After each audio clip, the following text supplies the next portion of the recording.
हर खबर पर होगी आपकी पकड़। डाउनलोड कीजिए एबीपी लाइव ऐप। तो भारत की बात में असल बात ही इस वक्त बिहार में बर्बादी ही है। गांव गांव जल समाधि है और जब उस जल समाधि तक हमारे संवाददाता पहुंचते हैं तो पता लगता है कि बिहार में कोरोना की मार के बीच बाढ़ से उपजी इतनी बेचारगी है कि स्थिति संभाले नहीं संभल रही। और सच ये है कि उस स्थिति में जनता रोती रह जाती है और सरकार सोती रह जाती है। अब जो मैं चीज दिखाने जा रहा हूँ, बात समझाने जा रहा हूँ, वाकई काफी हैरान करने वाली। ये बांध का हिस्सा है। मैं टूटे हुए बांध के हिस्से के एक तरफ हूँ और वो है ये बागमती नदी में हम इस तरीके से मोटर बोट से करीब 1.5 घंटे चलने के बाद इस जगह है। ये गांव का हिस्सा है और यहाँ से बांध टूट गए। इन लोगों को खुद से नाव चलाना आ ही गया है, खुद से ये अपना जुगाड़ कर ही सकती है, तो फिर सरकारें क्यों?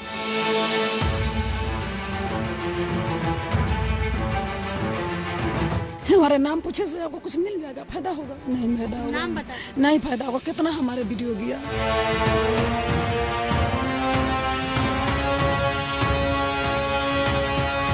नाम पूछकर हम ये करेंगे कि पूरे हिंदुस्तान को चीख चीख कर बताएंगे कि हाँ ये बिहार है, हाँ ये लाचार है, हाँ ये बेजार है।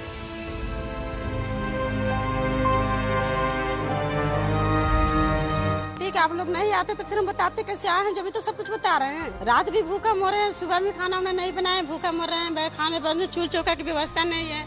कहने को तो पिछले 15 बरस से नीतीश कुमार की जागीर है, फिर भी आजाद हिंदुस्तान की आज सबसे बदनसीब तस्वीर है।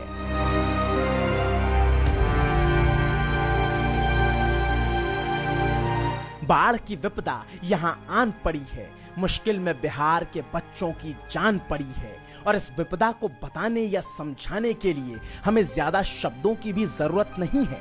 यहाँ की बदरंग मटमैली तस्वीर, गरीबों का ये चूल्हा, इस पानी में झूल चुका बिहार का हिम्मती कूल्हा, डूब चुके कच्चे मकान,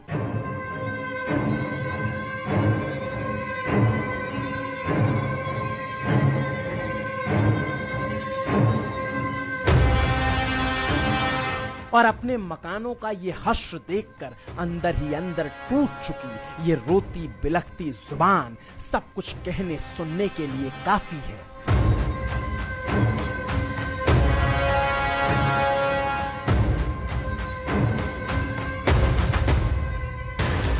इनके दर्द का एक एक किस्सा सुनाएंगे, इनके घरौंदों का डूब चुका हिस्सा भी दिखाएंगे। मुजफ्फरपुर से निधि श्री झा और दरभंगा से पंकज झा बाढ़ से बदहाल और सिस्टम के खस्ता हाल की सारी करनी धरनी पानी में उतरकर मुंह जुबानी बताएंगे। और यकीन मानिए, अगर आज इत्मीनान से आपने ये कहानी देख ली तो कोई पत्थर दिल ही होगा जो इनकी बेचैनी और बेचारगी को ना समझ पाए।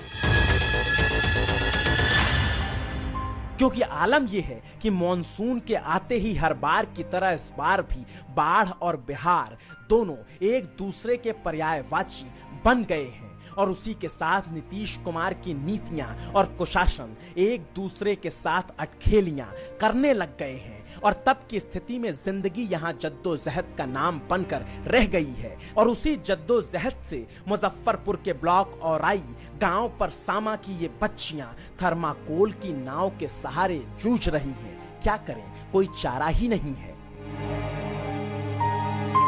बाढ़ की त्रासदी जाने क्या क्या इंसान को सिखा जाती है। इस वक्त मैं बिहार में मुजफ्फरपुर और सीतामढ़ी के बीच में मौजूद हूँ और ये मुजफ्फरपुर जिले का परसामा गांव कहलाता है। ये जो छोटी छोटी बच्चियां हैं, इन लोगों ने क्या नया हुनर सीखा है। सबसे पहले तो मैं इनका नाव जरा आपको दिखाना चाहूंगी। ये थर्मोकोल का 4 परत है, उसको रस्सी से बांधा, उसके ऊपर लकड़ी बिछाया, ये आप देख सकते हैं। और चूंकि ये पानी में हल्का होता है और इसको यहाँ से ले जाने में भी इन लोगों को आसानी होगा, इसके ऊपर साड़ी बिछाया और ये जुगाड़ की नाव बन गई है। और अब इसी से ये जो छोटी छोटी बच्चियां हैं ये अपने गांव तक जाएंगी और गांव से फिर बांध तक आएंगी और फिर इसी तरीके से इनकी रोजाना हर दिन की यही कहानी है। तमाम लड़कियों को देखिए। बेटा थोड़ा सा आगे आना एक बार। क्या क्या नाम आपका, क्या नाम है? चनकाला। हाँ? चनकाला। चंद्रकला। ये बताओ चंद्रकला, ये जो नाव है आपकी, इसको किसने बनाया? आपने बनाया या घर वालों ने? हमारे पापा से बनाया। पापा से बनाया। तो इसमें पैसे भी लगे? हाँ। इसमें इसको बनाने में पैसे कितने लगे? 1000 लगा। 1000 रुपए लगे। और इसमें आप मुझे बताओ कि दिन भर में जब आप अपने गांव जाती हैं तो क्या क्या करती हैं? क्या क्या लेके जाती हैं? घास लेके जाते हैं और आदमी के बैठा के ले जाते हैं। कोरोना ने हाथों से किताब तो पहले ही छीन ली थी, अब बाढ़ ने हाथों में बांस की पतवार भी पकड़ा दी है। बागमती नदी ने यहाँ ऐसी बर्बादी की है कि इलाके के दर्जनों गांव की जल समाधि बन गई है। गांव में झोपड़ी की खोपड़ी तक पानी चढ़ चुका है और ऐसी स्थिति में इंसान का गांव में रह पाना मुमकिन नहीं। तो फिर इन बच्चों के माँ बाप ने और गांव वालों ने गांव छोड़ दिया और हमने भी गांव में घुसने से पहले वहीं जाना मुनासिब समझा जहां लोग ऊंचाई पर मौजूद थे। और वहां पहुंचते ही मुजफ्फरपुर के बभनगामा गांव की एक महिला क्या मिली, बिहार आपदा प्रबंधन की सारे ढोल की पोल ही खुलने लग गई। हमरा सके एगो पैसा न मिलल, हम सब भास गेली। आबर ले इतना कष्ट में छी, देख लो की स्थिति है। अखन त बेटी पुतौ बाल बच्चा हमरा सब भटक रहल है। आई वीडियो लेके कुछ होय छै सुनबा, कितना वीडियो चला गेलै। ओइ हुनका लगलै कोन दोनी को बोललिए, कितना वीडियो चल गेलै। अखनी एगो में नेता में मुखिया में दुनिया जमना वोट लेवेला सोहरैत रही पूरा जनता। आ सबके यहाँ मजबूती क दै छी जे हे दै जाहु वोट सब कोई मिलकर। आ देखो की स्थिति हमरा सबके बीतै। मजबूरी ऐसी है कि हालात के थपेड़ों की मार से रोते रोते हाथ सिर पर रख लेती हैं और फिर उंगलियों से गांव की ओर इशारा करते हुए मानो कहती हैं, अब भी यहाँ बैठकर ताकते हैं किनारे से दरिया का पानी, कहीं परछाइयों में खेतों की निशानी। वो कश्ती डोल रही है वहां बीच में, वहीं पर मेरी झोपड़ी थी थोड़े नजदीक में। वहीं पर बैठ के भविष्य के सपने को सजाया, मगर आज वो भी इस दरिया से बच ना पाया। सच कहूं तो मेरा गांव मुझसे रूठ गया, बहुत कुछ छूट गया, बहुत कुछ टूट गया और मेरा सब कुछ डूब गया। 3-4 साँझ भे गेल, खाना पीना भे गेल हमरा सब। बाल बच्चा सब भटकै छी, बौआ छी। क्या हुआ? आपका घर कहाँ है? घर देखै छी बीच दरिया में। की दरिया बीतै हमरा सब। आई बानो पर अबै छी तो सब गाड़ी दै जाइए। पूरा संपत्ति हमर भास गेल,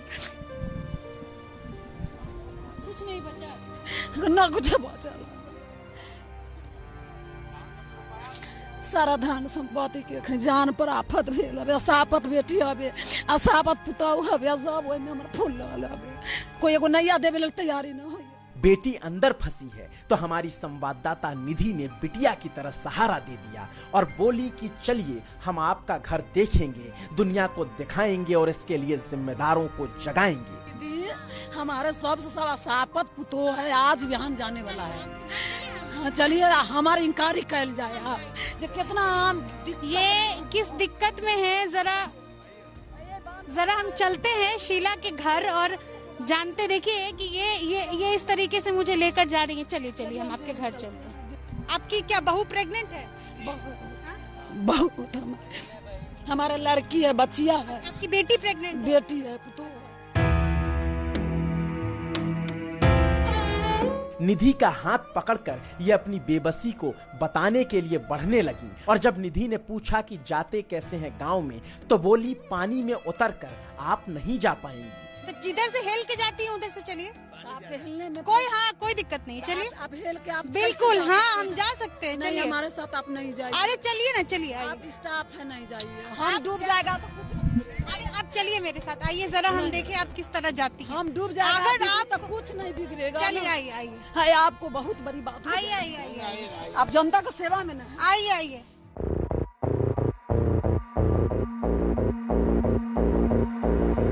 कितनी मजबूती से इन मजबूर हाथों ने निधि के हाथों को थाम लिया और जिम्मेदार बिटिया की तरह कच्ची सड़क के रास्ते गांव की ओर बढ़ने लगी, धीरे धीरे पानी में उतरने लगी।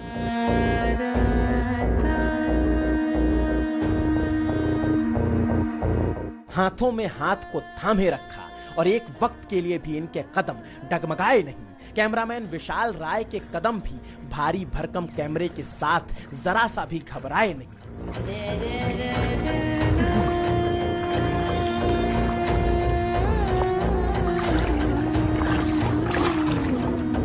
और पानी में घुसते चले गए और गांव पहुंचे तो देखा कि वहां तो हर तरफ लाचारी ही लाचारी बिखरी पड़ी है। हर तरफ अधिकारियों, कर्मचारियों, मंत्रालय के पदाधिकारियों की मक्कारी पानी में उतरी पड़ी है। घर के बाहर एक बोतल भी पड़ी है जिस पर लिखा है अपना टाइम आएगा, और इसका टाइम शायद आ भी गया। तभी तो आज राष्ट्रीय चैनल पर अपनी कहानी, अपने घर की कहानी, अपने मालिक की जुबानी ये बताने लगा।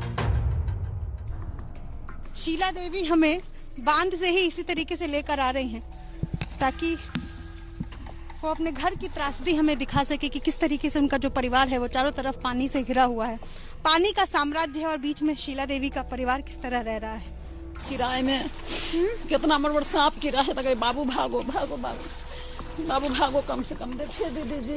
आपकी बहू बेटी कहाँ है? बहू बेटी के हम थोड़ा सा भूसगना में धर दिया है। आज एक जैसा इनका घर है।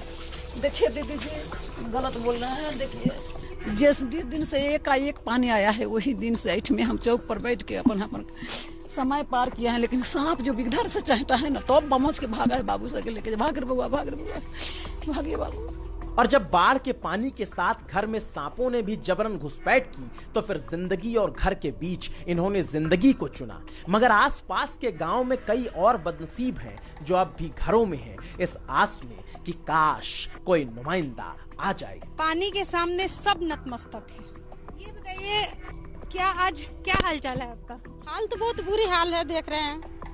रात भी भूखा मर रहे हैं, सुबह में खाना हमने नहीं बनाया, भूखा मर रहे हैं। खाने पर चूल्हा चौका की व्यवस्था नहीं है, भूखा मर रहे हैं। ये चूल्हा है और पूरे चूल्हे में पानी है। अब एक झटके में पानी जो है वो पूरे चूल्हे को बहा कर ले जाएगा। अगर कुछ आता तो बताते, अभी आप लोग आए हैं तो आप लोग की बता रहे हैं। ठीक है, आप लोग नहीं आते तो फिर हम बताते कैसे आए हैं, जब तो सब कुछ बता रहे हैं। और यही हाल, यही बेचारगी इस पूरे इलाके को दरबदर कर रही है, क्योंकि बिहार के मुजफ्फरपुर जिले में 2 नदियां बहती हैं। दोनों नदियां बागमती और लखनदेई खतरे के निशान से ऊपर बह रही हैं। मुजफ्फरपुर के औराई ब्लॉक की आबादी करीब 2,68,000 है, जिनमें से 2 लाख लोग बाढ़ से प्रभावित हो चले हैं। और बाढ़ का वही विकराल प्रभाव पड़ोसी जिले दरभंगा में भी दिखा, जिसे दिखाने के लिए हमारे राजनीतिक संपादक पंकज झा को एनडीआरएफ की बोट का सहारा लेना पड़ा। बिहार में कई नदियां उफान पर हैं, कई जिले बाढ़ से बेहाल हैं। लगातार नए नए इलाकों में, गांव में पानी घुसता जा रहा है। आज दरभंगा के इलाके में खास तौर से बागमती नदी, इस बागमती नदी में हैं हम। दोनों तरफ छोटे छोटे बांध बने हुए हैं। हम एनडीआरएफ की टीम के साथ निकले हुए हैं ये जानने, समझने और देखने के लिए कि कहीं आसपास के किसी गांव में कोई फंसा तो नहीं रह गया है। और ऐसी स्थिति में जब 10-15 दिन से बिहार के गांवों का ये हाल है और उस पर भी कोई सुध लेने वाला नहीं, तो फिर सवाल उठते ही है, क्यों बाढ़ को नियंत्रण करने के लिए कोई संसाधन बिहार पिछले कई सालों से नहीं बना पा रहा है। और अगर पानी में समा चुकी जिंदगानी ही यहाँ सुशासन का साम्राज्य है तो फिर भगवान ही बचाए ऐसे सुशासन से। बिहार से जुड़े तमाम अपडेट्स आपको सिर्फ और सिर्फ एबीपी न्यूज पर लगातार मिलते रहेंगे। हमारे रिपोर्टर्स ग्राउंड पर हैं।